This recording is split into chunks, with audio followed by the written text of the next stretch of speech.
Bueno, yo fui violinista por 30 años de la Orquesta Sinfónica Nacional.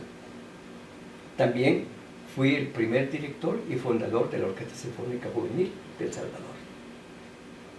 También fui el pionero del método Suzuki en El Salvador en el año de 1973.